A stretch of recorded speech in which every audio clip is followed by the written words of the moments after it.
Nous voulons parler ce matin qu'il y a de l'espoir pour notre nation. Il y a de l'espoir pour notre nation et c'est important pour nous de souligner ça. Bonjour. Cette semaine était la semaine, était la semaine de la loi de l'espérance. Je crois, s'il plaît à Dieu, nous allons continuer sur ça la semaine prochaine. La loi de l'espérance, c'est cette loi qui nous permet d'espérer même s'il n'y a pas de raison. C'est une loi. Quand on dit que c'est une loi, ça veut dire que c'est un principe. C'est un principe. Quand on dit que c'est une loi, ça veut dire que c'est un principe par lequel nous fonctionnons. C'est des principes que nous utilisons. C'est des principes que nous nous imposons. Vous voyez? C'est pour cela qu'on dit que c'est une loi. La loi de l'espérance. C'est des principes auxquels nous-mêmes nous nous imposons et nous vivons par cela. So, la loi de l'espérance, vraiment, souvenez-vous, on n'espère pas parce qu'on sent qu'il faut espérer. On n'espère pas parce que nous voyons que tout le monde espère. On n'espère pas parce que, quoi d'autre? Nous espérons parce que c'est une loi par laquelle nous vivons.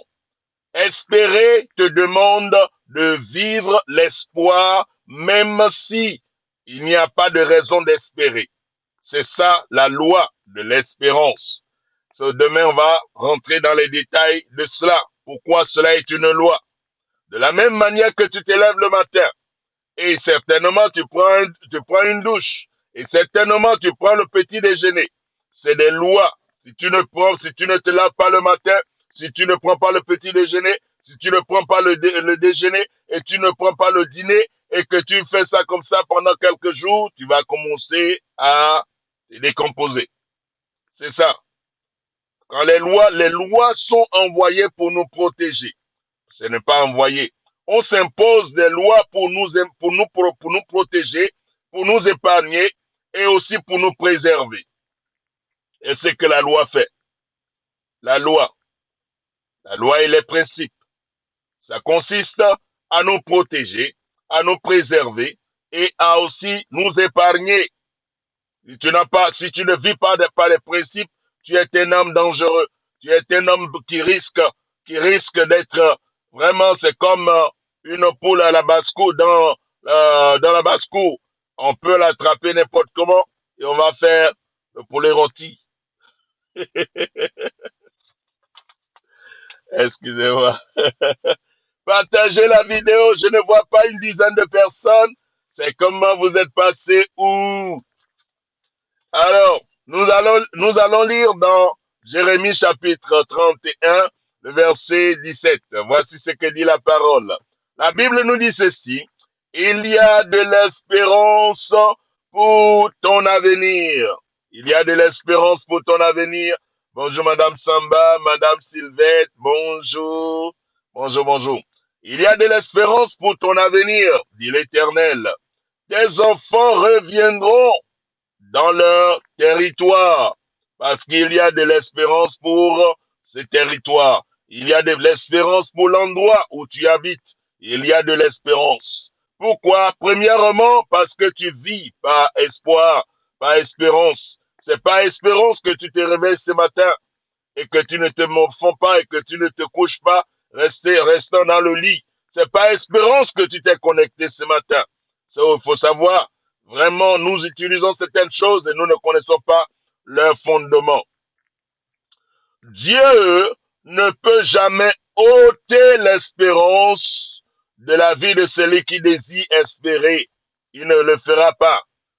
Que tu sois croyant ou que tu ne sois pas croyant, Dieu, la Bible dit qu'il fait pleuvoir sa pluie sur des bons et sur des méchants, sur des sauvés et sur des non sauvés. N'oubliez pas, Jésus-Christ est mort, même pour ceux qui le rejettent, même pour ceux qui disent qu'ils sont athées. Jésus est mort pour toi. Il est mort pour toi qui dit que tu ne veux pas le croire tu ne veux pas croire qu'il est le Messie. Il est mort aussi pour toi. Tous ceux qui le renient, il est mort pour eux. Les malfaiteurs, il est mort pour eux. Les assassins, il est mort pour eux. Quoi là? Ceux qui font des crimes rituels, Jésus est mort pour eux. Juste, ils ne sont pas encore au courant. Ils ne sont pas encore informés. So, c'est important pour nous de savoir que Dieu ne peut pas nous ôter ce pouvoir, la capacité de choisir. Ah ouais, il ne va pas le ôter et ce n'est pas maintenant qu'il va commencer. Il t'a donné le droit d'espérer alors si tu choisis d'espérer. Peu importe ton statut social, tu vas vivre l'espérance. Tu vivras l'espérance. La Bible dit qu'il n'y a rien de nouveau sur la terre. Ce qui a été, c'est ce qui sera encore. Ce qui a été, c'est ce qui sera encore. C'est important. C'est vraiment important. Ce qui a été, c'est ce qui sera. Rien de nouveau. Écoutez, il y a moins de 30 ans que nous savons tous dans le monde entier qu'il y avait des génocides dans le pays de Rwanda. Tout le monde a condamné. Plein de morts. Moins de 30 ans, je vous dis, aujourd'hui, le pays là, de Rwanda est le pays le plus prospère. Qui pouvait savoir? Toutes les institutions étaient en l'air. Tout était détruit, tout était gaspillé. Il n'y a que des cadavres partout. Aujourd'hui, c'est l'une des nations les plus prospères de l'Afrique. L'une des nations les plus sophistiquées de l'Afrique. Le Rwanda, aussi petit que cela se trouve, n'est plus trop loin des rangées de l'Afrique du Sud et du Nigeria. Vous voyez, c'est ce que Dieu fait. Il y a encore un autre petit pays, tout petit pays. Tous les peuples de cette nation, ils sont partis en asile, ils sont partis en refuge, ils sont partis faire le ménage dans les pays voisins. Ils sont partis vraiment faire devenir des aides, maçons et tout ça, les petits bricoles. Tous les boulots indésirables, ce sont eux qui le faisaient. Moins de 25 ans. Cette nation est devenue la nation la plus riche de l'Afrique centrale. Vous voyez, quand les Gabonais disaient que tu es un Équato, c'est un langage dérogatoire. Aujourd'hui, c'est un langage respecté. Vous voyez, il faut jamais démissionner, jamais démissionner, il ne faut jamais démissionner. Mais je vous encourage, vous qui m'écoutez, vous qui suivez cette vidéo, ne laissez pas que les temps de détresse, les temps de la dépression, les temps du regret, les temps de la chute, les temps de vraiment de la destruction vous apportent avec la saison. Parce que quand il y a une saison, une autre saison va arriver. Je vous assure. Vous savez, avec nous, parce que j'ai ici avec moi des personnes qui sont âgées assez pour connaître l'histoire de l'URSS. Quand l'URSS est complètement démolie, on a complètement arraché la force même de l'URSS a été arrachée. Et c'était en chute libre.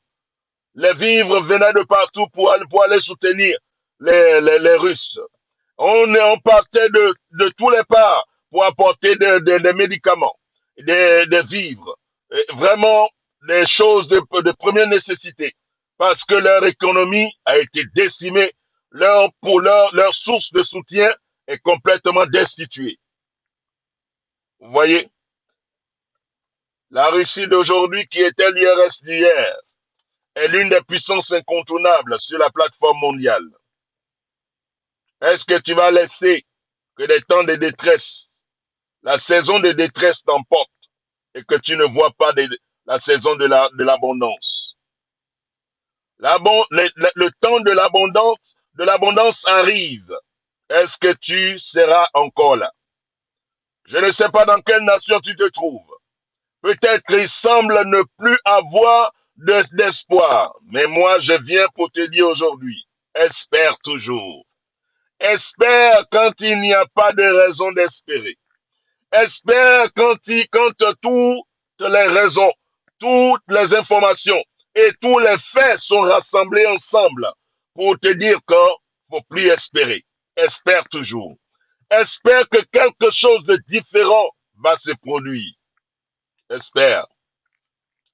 Le président de la Guinée équatoriale dormait et les courants se coupaient en désordre dans ce pays-là. Et il y avait des moustiques partout. Qui est de l'autre côté, tu peux voir le président avec son t-shirt sur l'épaule. Tu peux le voir dans son palais de sa deuxième ville. Tu peux voir. Vous voyez? Et il n'y avait rien sous contrôle. Je vous dis, c'est la nation la plus nantie de l'Afrique aujourd'hui. Leur superficie dans les eaux est tellement énorme. Je vous assure. So, il ne faut pas désespérer. Il ne faut pas désespérer. Tant qu'il y a la vie, il y a les variétés de saisons. Il y aura la saison sèche, il y aura la saison des pluies, il y aura la saison des récoltes, il y aura la saison de la neige, et ainsi de suite. Il y a toujours des variétés de saisons. Si ça ne va pas dans ta nation aujourd'hui, ne désespère pas. Crois que quelque chose de grand peut sortir. Malik, on disait que c'est une nation pauvre, et c'était pauvre, comme on dit là, le mot de vraiment pauvre. Yeah. Ils ont des ressources, et ça va devenir un vraiment une plateforme tournante où tout le monde veut aller pour aller se chercher. Dans un avenir très proche. Ne démissionne pas de ta nation, ne démissionne pas. Au jour d'aujourd'hui, les gens peuvent inventer plein d'idéologies. Ils vont chercher à l'implémenter dans la nation pour détruire ta nation. Et que tu crois que c'est comme vraiment du blocus total. Et il n'y a pas de, rien ne bouge. L'administration est bloquée. Le système de gouvernance est bloqué. Et tout est bloqué. Laisse-moi te dire. Tu ne connais pas comment Dieu manœuvre les choses. Il va le manœuvrer et tout va devenir normal. Il y a de l'espoir. Il y a de l'espoir. Même si quelqu'un dit que, ah oui, vraiment, ce pays, c'est moi qui l'a fondé et si je meurs, le pays doit mourir. Il ment. Nous sommes tous venus trouver la terre ici, on va partir, on va laisser la terre. On est venu trouver les gens ici, on partira, on laissera toujours des gens. Je vous assure, la vie, on ne faut jamais démissionner. Jamais démissionner, jamais démissionner. Et jamais démissionner, il faut espérer toujours que quelque chose de bon va sortir. Excellente journée à vous, excellente journée. Je suis avec vous demain matin et nous allons répondre aux questions et en même temps, je ferai des préambules et nous allons passer des grands moments ensemble. Invitez tout le monde, invitez ceux qui ne travaillent pas demain, invitez tout le monde. Nous allons avoir des grands moments. Certainement, ça va tourner à un temps de réveil. Excellente journée à vous. Je vous aime beaucoup. Je vous aime beaucoup. Je vous aime beaucoup. Bonne journée à vous. Bye bye.